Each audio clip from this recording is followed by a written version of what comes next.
What's going on, Bulls Nation? Welcome back to TheSlamDuncan YouTube channel. I'm going to be talking about the Bulls finally ending their 6-game losing streak, and we finally got the first win with Vucevic on the team. Good for the Bulls to finally end that 6-game losing streak. It was about time for them to win a game, and it's good that finally that they played good basketball and then they actually won a game. Like, I think in the Phoenix game they played pretty well. Utah, I thought they played very well, and they didn't win that game either. But they finally played well in a game, and they finally got the win with it. So it's good to see that. One quick thing is that I just got the COVID vaccine, so I'm still kind of feeling the side effects. So I apologize if my voice is raspy or anything like that. Just be aware of that for this video. But I want to talk about this game, kind of do a little bit of film breakdown, and then I want to kind of hit some key points really quickly that I don't have any film for, but kind of some things that I want to point out, especially with Billy Donovan's rotation moving forward for this Bulls team, as the Bulls really do have a winnable schedule coming up, and I hope they take advantage of that. But before we get into that, make sure you hit that like button if you're new to the channel, hit the subscribe button. Let's get into this. So, Bulls, I'd say they played well through, I'm going to, really good basketball through 2.5 quarters. Good basketball for 3.5 quarters. There was definitely a little bit of time in the fourth quarter, especially at the beginning of the fourth quarter, which was kind of scary for this Bulls team as Kyrie Irving kind of got going. But overall, I think it was a very solid basketball game by the Chicago Bulls. Kevin Durant and James Harden did not play in this game, but this Nets team is still no joke. This Nets team is still very solid. They're very deep.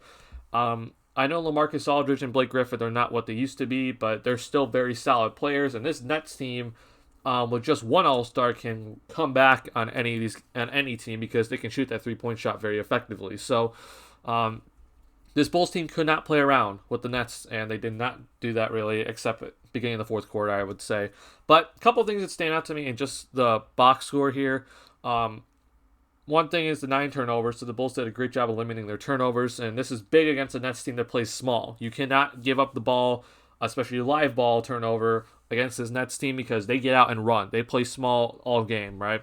Number 2, the Bulls got to the free throw line a lot, and this is something that we've been talking about a lot. Part of it is, I still think Zach LaVine doesn't get as many calls as he should, but the entire team, instead, in this game, they were going at the rim all night. And you can see that with only 22 three-point attempts. The Bulls recently, especially in their 6-game losing streak, they have not been shooting the 3-ball well. But they continue to shoot the 3-ball, even with wide open shots. And, yes, you have to take the 3 no matter what in every single game. But I would rather have guys think, hey, I need to drive to the rim first than shoot the 3-point shot first. Specifically guys like Patrick Williams, like those types of guys, the role players, they need to start thinking, I need to score at the bucket first, or try to score at the bucket, then try to score from the 3-point line, because good things are going to happen if you try to drive into the paint first. And we saw that in this game where the Bulls had 30 free throw attempts. They only hit 21, which is kind of bad. They need to work on that, obviously, but good job by them to get to the free throw line, which hopefully that continues, especially now we have 2 All-Stars that really go into the paint first, right? And then the 29 assists was also just kind of what the Bulls have been doing all year, but the main thing here is that only 9 turnovers. 29 assists to 9 turnovers, that's very, very good. Now, box score-wise, for the players specifically, I thought Kyrie Irving, first off, he only shot 12 of 27. I think he was shooting not that good in the first half, and this was really good by the Chicago Bulls to limit him. In the first half, we put Troy Brown Jr., we had Zach LaVine on him, Satoransky, and all 3 of those guys did a pretty good job of just making Kyrie feel uncomfortable. Now, you can't stop Kyrie Irving, right? And the thing is like, if you can't stop him, you have to just try to make him work as hard as possible so that he can wear out. And the Bulls kind of did that in the first half, wearing him out. But the main thing is they made him feel uncomfortable. So he had to do a bunch of moves just to get to the rim. And I'd rather have him try as hard as he can to score than just score very easily, which he can on a nightly basis. So Bulls did a good job in the first half. The second half was not very good. Bulls kind of let him go free, especially beginning in the fourth quarter. But overall, in this game, I would say that this was probably one of the best games for the Bulls this year. I understand it's against a Nets team that had no KD, no Harden, but if you look at how balanced the scoring was, you got Vucevic with 22, you got Satoransky, who had his best game by far all season. Zach had 25. And then Patrick Williams had 11. Daniel Tice had 10 off the bench, which was huge. But Troy Brown Jr. played an incredible game, I thought. And Markkanen also posted up, which was good to see. So overall, I think it was just a very solid game by the entire team. It definitely helps that Satoransky put up 19 and 11 because that's not a usual Satoransky, score or box score, but it definitely helps that he's putting up those numbers, especially now that we have 2 All-Stars on the team. He should get more looks. I definitely like the fact that the Bulls, the entire game, were just, the Nets are playing small. All right, we're throwing it to Vucevic. We're throwing it to Thaddeus Young. And it was just post up, post up, post up all game. Bulls got in trouble in the beginning of the fourth quarter because they got away from the post-up game. And even with guys like Tice, guys like Markkanen who are playing in the second unit, or even like Levine, for example, these guys need to think, especially against the Nets team, post-up first. Because Billy Donovan has even said it, that this team does not have a lot of shot creators. The only shot creator we really have is Zach LaVine. The other person is Vucevic, but he works out of the post, right? So because of the lack of shot creation on this team, you need to play it from your big guys. And I think Levine's the best player on this team, but then your second best player is Vucevic, and your third best player is Thaddeus Young. So when 2 of your 3 best players are your big men, you need to play from your big men. And Thaddeus Young in the high post and Vucevic in the low post was perfect all game. If they went to that, the Bulls, no matter what, were always going to get an open shot. And that's what I want to see from here on out. Now, guys need to hit their threes, specifically the role players standing in the corner after Vucevic throws it across court. They need to hit their open threes, but the big thing here is that the Bulls are generating these looks pretty easily with Vucevic and Young in the post, which is really good to see. And obviously, Satoransky, he hit his shots, and we need to see that from here on out. Patrick Williams, just shout out to him. He did not score in the first half, I believe, but he had a really good second half. Even though that he wasn't scoring in the first half, he came out in the second half, was still cutting to the rim really hard, and he was still very aggressive, which was good to see from him. All right, I want to get into the film here a little bit, just to kind of show you how the Vucevic effect is really starting to take place. One thing that I need to kind of point out to Bulls fans, it's like, when you make such a big change, like we had 5 new players come in, right, I believe. When that sort of big change happens, right, that's, no matter what, that's like a third of your roster. And not only that, but you're bringing in an all-star at the center position. He's an all-star caliber player, right? And then you bring in Daniel Tice, who's a very solid player as well, who was usually a starter, but he's coming from a different system, right? And when you have that big change, there's a humongous change in the system, right? And so all the guys that remained here, right, everything that they learned in the beginning of the season, it kind of goes out the window. And that major change is pretty big because it's like, man, we just trained for half a year of like, okay, this is how we're going to do things. Like, this is our offense, this is our defense, right? We got used to our rotations that were basically set, and so we know our minutes, right?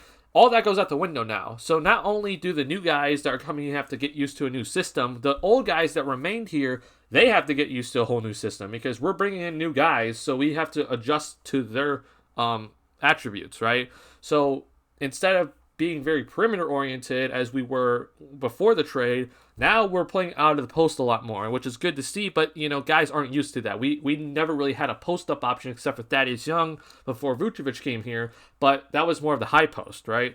So now that Vucevic is here, we have to completely change our basketball scheme, and we're doing that now. And it's starting to see, you're starting to see that the guys are starting to get comfortable with this, specifically Satoransky, who's done a really good job of making sure guys like Vucevic and Young are getting their post-up opportunities. But one thing I want to show you is just the Vucevic effect that is still happening here, and it's opening up so much for this offense because, as you see here, this is a rebound. Vucevic got this offensive rebound here, but as you see him throw out to Zach LaVine, you're going to see how easily Zach can get to the bucket right now because Vucevic has the ability to shoot from the three-point line. And while Vucevic didn't shoot that great from the three-point line in this game, just the threat of his ability to shoot from there opens up so much for this offense as he's getting the offensive rebound right here.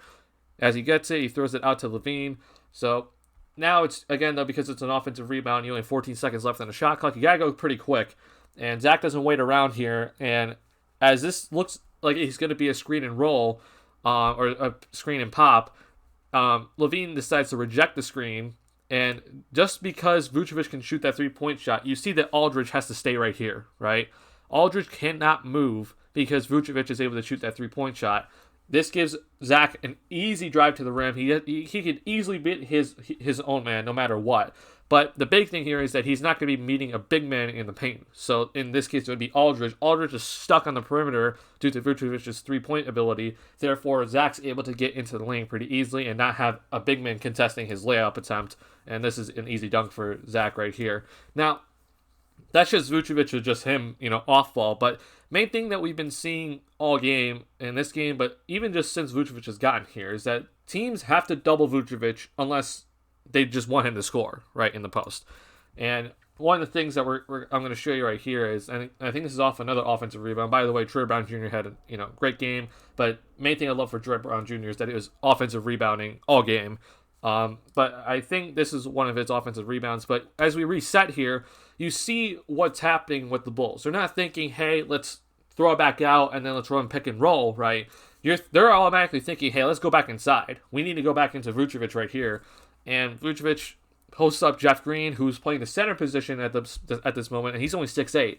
So this right here is like, all right, well, too late.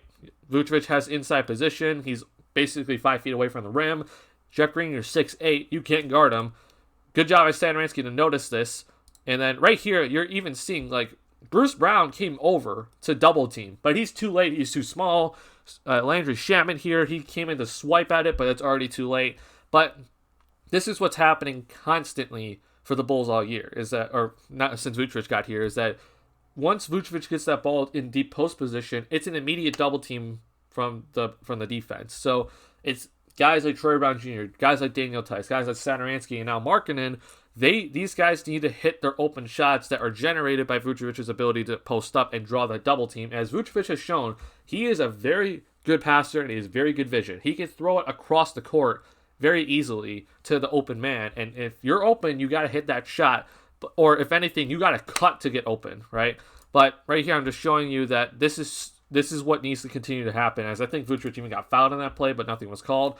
But this is what's been happening now for the Bulls, is that they're thinking, hey, get to the big man first. And that's what I'm happy to see that. I want to show you one more play here, as it's the next play.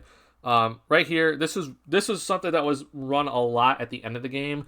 It's not showing the entire play here, which I wish it would. But basically, you have Satoransky over here at the corner, or I'm sorry, at the wing, and you have Vucevic and Thaddeus Young set a double screen over here.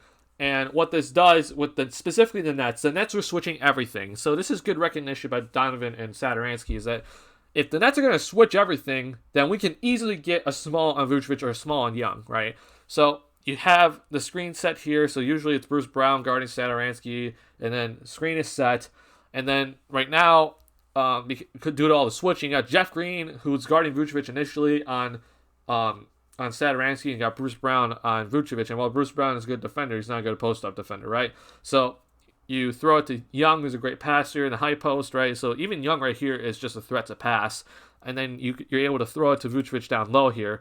And right here, again, one of the things that I keep talking about is Bulls need to start thinking, hey, let's run to the rim, or let's get looks at the rim first before I take a 3-point shot, right? And this man right here, Patrick Williams, was doing this all game. He was cutting hard to the rim, and even when he didn't get it, he was still doing it the next possession. And this is important because, as you can see, just the threat of Vucevic catching that ball, right?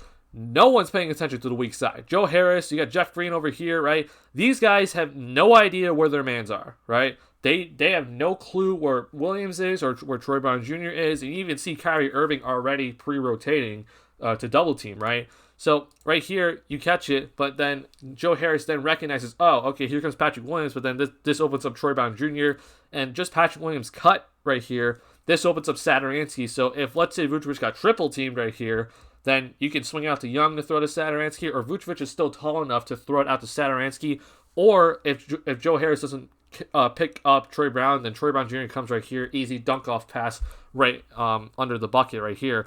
But this is just poor defense again by the Nets. So if you're not going to get into Vucevic's face, also these guys are just 6'3" and under, right? and Vucevic is 6'11". This is just an easy shot.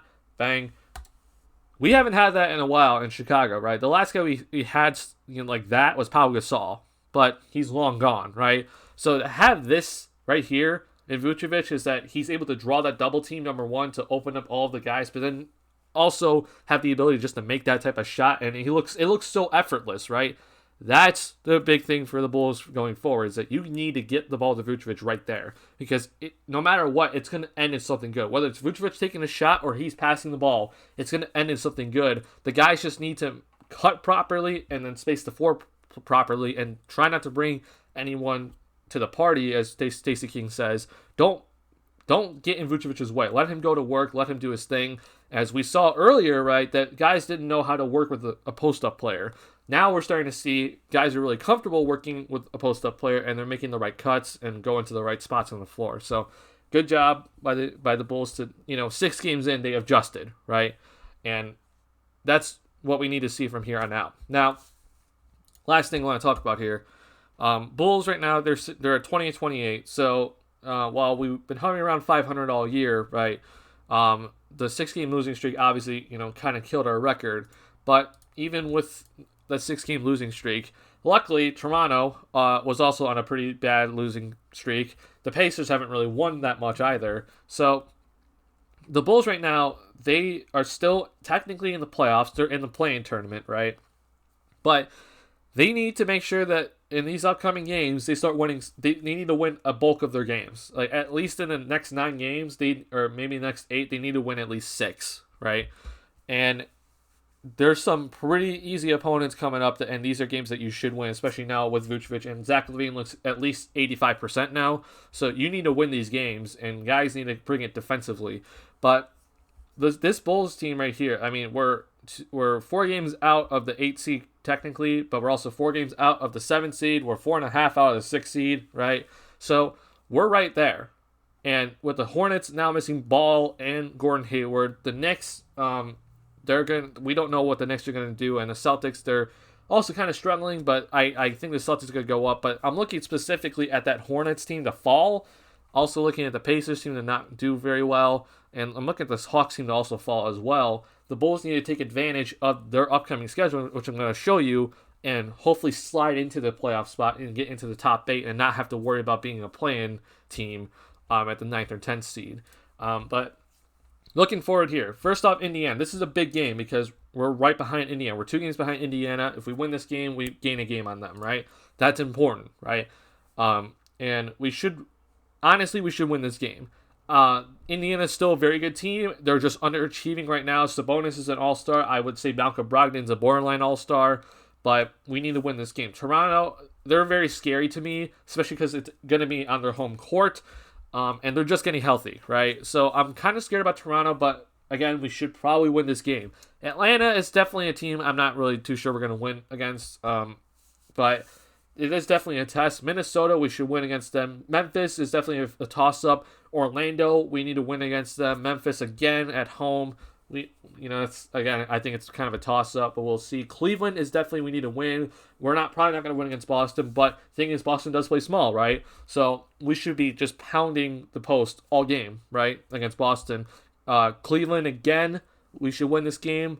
And Charlotte, we should win this game. So all the way through April 22nd, we have a bunch of winnable games, right? We need to take advantage of this to make that playoff push and hopefully get into the top 6. Probably won't get there even if we win a good amount of these games, but we need to at least get into the top 8, right? And this is definitely, the test, because we just had this 6-game stretch of getting Vucevic and all the new guys in, right? And we're changing the scheme. The guys are getting adjusted to the new team, right? That was the time, we're probably going to lose a bunch of those games because we're facing really good teams, right? But we needed to work on getting everyone acclimated, getting used to the new scheme and everything. And it looks like that the Bulls are finally starting to get that down, right? So now that you've all adjusted, you've had your adjustment period, you need to put everything that you've learned into game plan and effectively play it out. So you got to play well in these next coming games and bring the defense specifically to help you guys win, and then just keep throwing the ball down low into Vucevic and Young. You guys should be pretty good. Hopefully that continues. Hopefully we get a win against Indiana, and then we can get a win streak going against these other teams that are hovering around 500, but they're definitely in the definitely like opponents that the Bulls can definitely beat. So hopefully the Bulls can get a win streak going and get into the top 8 here. It'd be very good to see that. But that's all I have for you guys for now. Hope you guys enjoyed this video. If you did, make sure you hit that like button. If you're new to the channel, hit that subscribe button. I'll see you guys in the next video. Peace.